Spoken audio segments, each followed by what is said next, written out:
After the physical properties of aldehydes, ketones and carboxylic acids, now we have to see about the chemical properties. So before we start the chemical properties, first we see about the polarity of carbonyl. Polarity of carbonyl group. This polarity of carbonyl group is due to the presence of electronegativity, high electronegativity of oxygen. There is a difference between electronegativity of carbon and oxygen. In carbonyl group, CO group, oxygen has high electronegativity. So this oxygen attracts the electrons from carbon and get negatively charged, and carbon becomes positively charged. So due to the high electronegativity of oxygen, oxygen acquires partial negative charge and carbon acquires partial positive charge. This is called polarity. याला आपण polarity म्हणतो. Carbon वर positive pole आला, oxygen वर negative pole आला. So this difference is called polarity. Polarity is formed in between the two atoms having different electronegativity. ज्या दोन ॲटमची electronegativity वेगळी असते. एकाची इलेक्ट्रोनेगेटिव्हिटी हाय आणि एकाची कमी. ऑक्सिजनची खूप जास्त आहे, कार्बनची कमी आहे. कार्बनवर पॉझिटिव्ह चार्ज आहे आणि ऑक्सिजनवर निगेटिव्ह चार्ज आहे. आणि त्या कारणामुळे या दोघांमध्ये पोलॅरिटी निर्माण होते. दुसरा परिणाम आहे रेझोनन्स इफेक्ट सुद्धा इथे कार्य करतो. Oxygen have two lone pair of electrons. ऑक्सिजनकडे लोन पेअर ऑफ इलेक्ट्रॉन्स आहेत. इलेक्ट्रोनेगेटिव्हिटी जास्त असल्यामुळे this bond shift towards oxygen.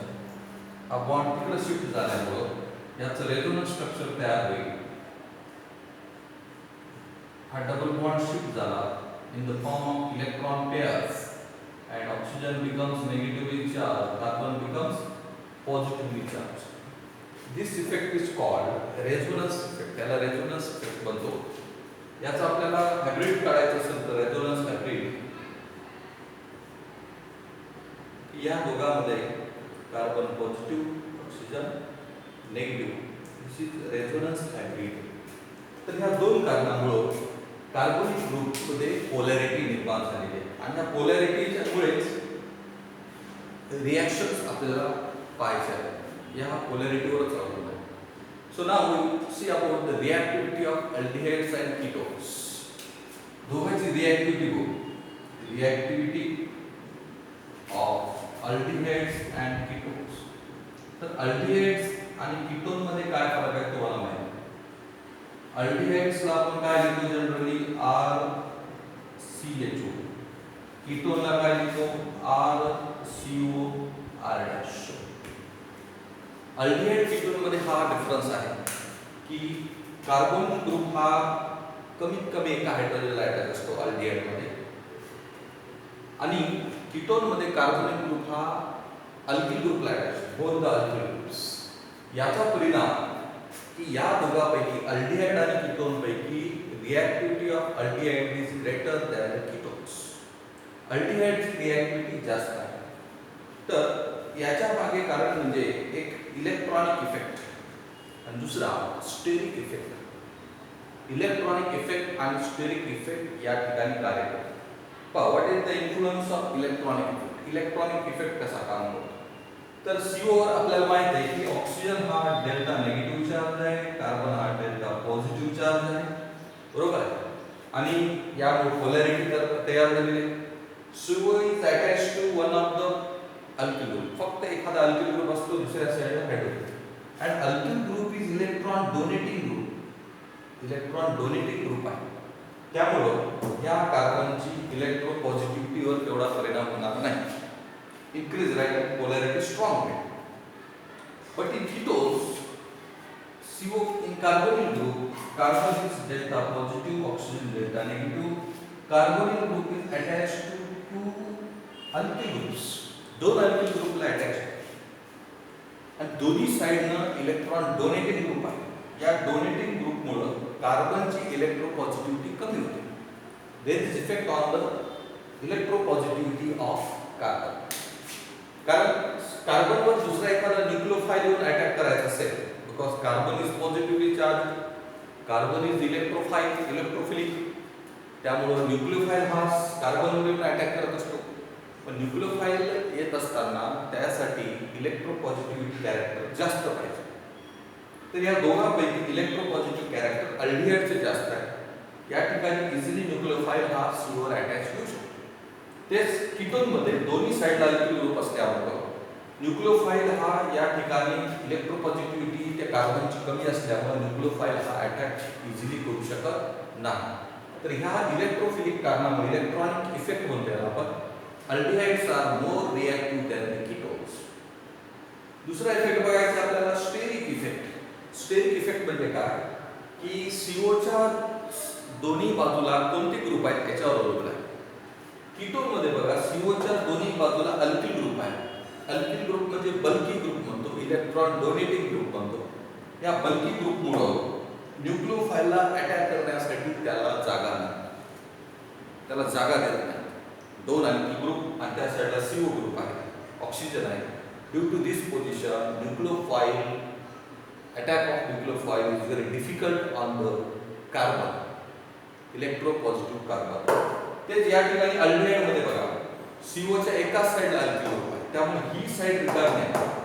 Hydrogen attach होतो CH2, ही साइड रिकामी असल्यामुळे electrophile can easily attack on the carbon. तर म्हणून अल्डिहाइडची रिएक्टिव्हिटी जास्त आहे, कीटोनची कमी आहे. कारण कीटोनच्या कार्बोनिक ग्रुपला दोन्ही साइडला अल्किल ग्रुप असतात, अल्किल ग्रुप बल्की असतात. बल्की ग्रुप असल्यामुळे तिथं याला स्टेरिक इफेक्ट म्हणतो. क्राउडिंग जास्त आहे, अल्किल ग्रुप दोन्ही साइडला क्राउडिंग करत आहे, त्यामुळे न्यूक्लिओफाइलला अटॅक करण्यासाठी जागा देत नाही. अशा क्राउडिंग ग्रुपला, अशा इफेक्टला स्टेरिक इफेक्ट किंवा स्टेरिक हिंड्रन्स सुद्धा म्हणतात. आणि ह्या कारणामुळे अल्डिहाइडची रिएक्टिव्हिटी जास्त आहे, कीटोनची कमी आहे, असा आपल्याला दोघांमध्ये डिफरन्स आहे. त्यानंतर केमिकल प्रॉपर्टीमध्ये पाहत असताना अल्डिहाइड आणि कीटोन्स या दोघांच्या रिएक्टिव्हिटीमध्ये फरक आहे. अल्डिहाइडचं ऑक्सिडेशन इझिली होतं. Aldehydes are easily oxidized to form carboxylic acids, carboxylic acid म्हणतात, बरोबर आहे. आणि त्यामुळे अल्डिहाइड हा एक रिड्युसिंग एजंट म्हणून, कारण त्याचं स्वतः ऑक्सिडेशन होतं. कीटोनचं इझिली ऑक्सिडेशन होत नाही, त्यामुळे कीटोन हा रिड्युसिंग एजंट म्हणून कार्य करत नाही. म्हणून या दोघांमध्ये आपल्याला डिफरन्स जर पाहायचा असेल, distinction test between the aldehyde आणि कीटोन, यामध्ये अल्डिहाइड हा रिड्युसिंग एजंट म्हणून यूज व्हायला आणि त्याचं ऑक्सिडेशन व्हायला. कीटोन हा रिड्युसिंग एजंट म्हणून काम करत नाही, तो ऑक्सिडाइज होत नाही. तर अल्डिहाइड हा माइल्ड ऑक्सिडायझिंग एजंट पासूनही त्याचं ऑक्सिडेशन होऊ शकतं. त्यासाठी 3 टेस्ट आपल्याला बघायचे आहे. एक Schiff test, Tollens reagent test, Fehling's test. या तिघांमध्ये या तिन्ही टेस्ट अल्डिहाइड दाखवतो, कीटोन दाखवत नाही. स्किफ्स मध्ये काय होतं, यामध्ये alcoholic solution of aldehyde, alcoholic solution of aldehyde याची treated with few drops of Schiff's reagent. Alcoholic solution या अल्डिहाइडचा आणि स्किप्स रिएजंट घेतल्यानंतर यामध्ये आपल्याला पिंक, रेड किंवा मॅग्नेटा कलर तयार. कोणता कलर येतो? पिंक, रेड, मॅग्नेटा हा कलर आला म्हणजे तो अल्डिहाइड होता. कीटोन्स हा कलर देत नाही. So this is the distinction test between the aldehyde and ketone. दुसरी टेस्ट बघा, टोलन्स टेस्ट आहे, त्याला सिल्वर मिरर टेस्ट म्हणतो आपण. यामध्ये अल्डिहाइड हा जर टोलन्स रिएजंट सोबत जर आपण बॉईल केला तर त्या टेस्ट ट्यूबच्या सोल्युशनच्या वरचा थर हा सिल्वर मिरर तयार. सिल्वर मिरर तयार झाला म्हणजे तो अल्डिहाइड होता. आणि सिल्वर मिरर जर आला नाही तर तो कीटोन, कारण कीटोन हा रिएक्शन दाखवत नाही. तिसरी आहे फेलिंग टेस्ट. फेलिंग टेस्ट मध्ये जर आपण अल्डिहाइड आणि फेलिंग सोल्युशन हॉट वॉटर मध्ये जर बॉईल केलं तर red precipitate of cuprous oxide तयार होते. कोणती प्रेसिपिटेट येते?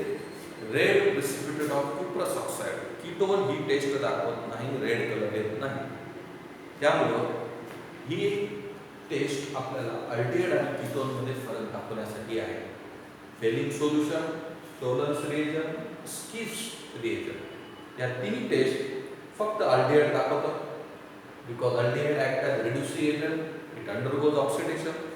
Ketones does not use this reaction. So these are the distinction test between the aldehyde and ketones. Gibbs test, Tollens reagent, and Fehling solutions. Okay.